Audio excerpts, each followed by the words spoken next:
बिस्मिल्लाहिर्रहमानिर्रहीम। अस्सलाम वालेकुम। आप देख रहे हैं हमारा यूट्यूब चैनल। मैं हूं मलिक अब्दुर्रहमान।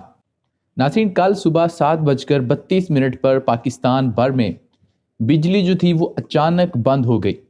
लोगों ने समझा ये एक मामूल की चीज़ है जो कि हर रोज़ होता है, और इस मरतबा तो माशाल्लाह सर्दियों में भी लोड शेडिंग हो रही है। ना सिर्फ बिजली की बल्कि गैस की भी। इस वक्त पाकिस्तान की हालत ये है कि ना ही घरों में गैस है, ना ही बिजली है, ना ही साफ़ पानी है। बच्चों के लिए जो है वो मियारी तालीम नहीं है। अस्पतालों में जाके देखें तो वहाँ पर सेहत की सहूलियात नहीं है। तो ये मुल्क जो है वो सिर्फ ऐलान होना बाकी है। हम डिफ़ॉल्ट कर चुके हैं। ये मुल्क रहने के भी काबिल नहीं रहा। ये मुल्क सिर्फ अशराफिया के लिए बना था, और उन्हीं के लिए मुझे लगता है कि आज भी यहाँ पर सारे कवानीन बनाए जाते हैं। मैं और आप जो हैं वो भेड़ बकरियां हैं, हमारी किसी को परवाह नहीं है।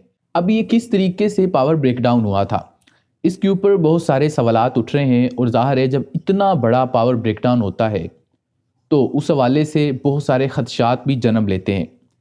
अगर हम बात करें, दुनिया के अंदर इस वक्त पाकिस्तान से भी कमज़ोर मौशियत वाले ममालिक हैं, लेकिन क्या वहाँ पर इस तरीके के ब्रेकडाउन होते हैं? तो इसका जवाब है बिल्कुल नहीं। अगर हम रिसेंट ईयर्स में देखें कि दुनिया के अंदर इस तरीके के पावर शटडाउन्स किन ममालिक में हुए हैं, तो पिछले कोई 2 से 3 साल में पाकिस्तान में ये तीसरा इस तरीके का मेजर पावर शटडाउन है।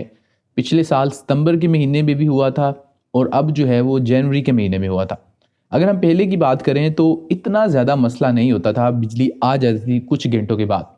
लेकिन कल जो हुआ है उसके बाद रात के तकरीबन 10 बजे के करीब पाकिस्तान में बिजली आना शुरू हुई थी, जबकि बहुत सारे एरियाज ऐसे हैं जहाँ पर उसके बाद बिजली जो है वो बहाल हुई है। तो इसके रीज़न्स क्या है?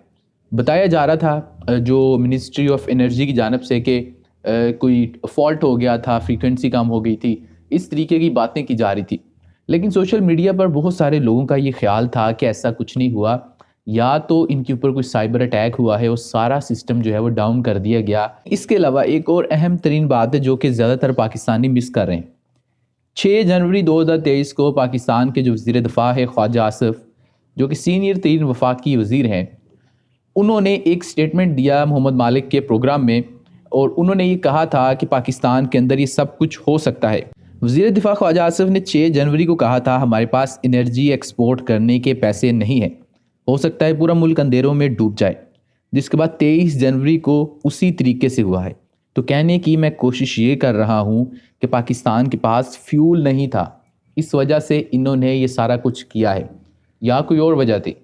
एक बड़ी वजह ये भी हो सकती है कि मुल्क के अंदर जो पॉलिटिकल एक सिनेरियो हो, उस हवाले से भी कल एक डेवलपमेंट थी, उस सब को इन्होंने कंट्रोल करने के लिए ये ड्रामा रचाया हो सकता है। लेकिन अगर हम वज़ीर दिफ़ा के उस स्टेटमेंट की बात करें तो उसके तहत तो ऐसा लगता है कि ये कोई पहला वाक़या नहीं है, और आगे भी इस तरीके से हो सकता है। क्योंकि फ्यूल अगर आपके पास नहीं है, इतने पैसे ही नहीं हैं, मुल्क के पास डॉलर्स ही नहीं है, तो इसका मतलब ये है कि कॉन्टीन्यूसली आगे ये मामला होता रहेगा। शायद इतने बड़े पावर ब्रेकडाउन्स ना किए जाएं, लेकिन जो ज़्यादातर ग्रिड स्टेशंस हैं, ज़्यादातर जो सारफ हैं, उनको इसी तरीके से बिजली मुहैया की जाएगी। और मैंने अपनी ज़िंदगी में पहली मर्तबा देखा है कि सर्दियों में भी बिजली की लोड शेडिंग हो रही हो। इस मर्तबा सर्दियों में भी बिजली की लोड शेडिंग हो रही है। गैस की भी कभी नहीं देखी थी। एक मर्तबा मुझे याद है, काफ़ी पुरानी बात है, तब हो रही थी, लेकिन वो भी इतनी नहीं थी। अब तो हाल ये है कि 18 घंटे जो है वो गैस बंद हो रहा है। बिजली की ये सूरत हाल है। तो आप मुझे बताएं कि इस मुल्क से फिर 7,65,000 पाकिस्तानी जो पिछले साल मुल्क छोड़ के गया था, इस मरतबा तो शायद वो 14 लाख के करीब पहुंच जाएगा। तो सवाल ये है कि इस हालत में मुल्क को पहुंचाने का जिम्मेदार कौन है? वो कौन है जिसने अपनी अना के लिए और अपनी खुदाई दिखाने के लिए मुल्क को तबाह कर दिया, और इन चोरों को, डाकुओं को, जो कि 40 साल से हमारे ऊपर मुसल्लत थे, उनको एक मरतबा फिर से हमारे ऊपर मुसल्लत कर दिया गया। लेकिन जो आज मुल्क के हालात है, पहले कभी ऐसे नहीं देखे ना सुने हैं। पाकिस्तान के अंदर इतनी ज़्यादा आज के दौर में महंगाई है कि आप सोच भी नहीं सकते। कल मुझे मोबाइल मार्केट में जाने का इत्तेफाक हुआ, तो यकीन कीजिए वो मोबाइल जो कि 2 महीने पहले मैंने खुद ख़रीदा था 11 महीने वारंटी में, वो मोबाइल 31,000 रुपये का था, और कल जो है वो 1 साल यूज़ हुआ वही मोबाइल 58,000 रुपये का मिल रहा है। यानी कि अगर मैं नया लेने जाऊँ या 11 माह वारंटी में लेने जाऊँ तो वो कोई 70-80 हज़ार रुपये का मोबाइल है। एक्चुअल कीमत उसकी कितनी है 20 سے 25 ہزار، کیونکہ وہی موبائل جب عمران خان کی حکومت تھی تو 20-25 ہزار کا تھا، اس کے بعد بڑھتا بڑھتا وہ اب یہاں تک پہنچ چکا ہے۔ یہ موبائل کی میں نے صرف ایک مثال دی ہے، ہر جو چیز اس طریقے کی یا الیکٹرانکس کی یا دیگر چیزیں ہیں ان کا یہی حال ہے۔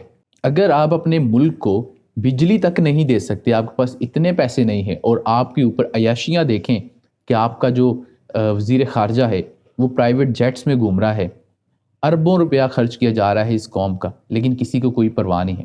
ویڈیو ختم کرتے ہیں، آپ ہمیں کمنٹ سیکشن میں اپنا فیڈ بیک دے سکتے ہیں۔ اس کے علاوہ اس ویڈیو کو لائک اور شیئر کر دیں، اور اگر آپ نے ابھی تک اس چینل کو سبسکرائب نہیں کیا تو چینل کو سبسکرائب کر دیں اور بیل آئکن کو کلک کر دیں۔ ملتے ہیں آپ سے اگلی ویڈیو میں، مجھے اجازت دیجیے، اللہ حافظ۔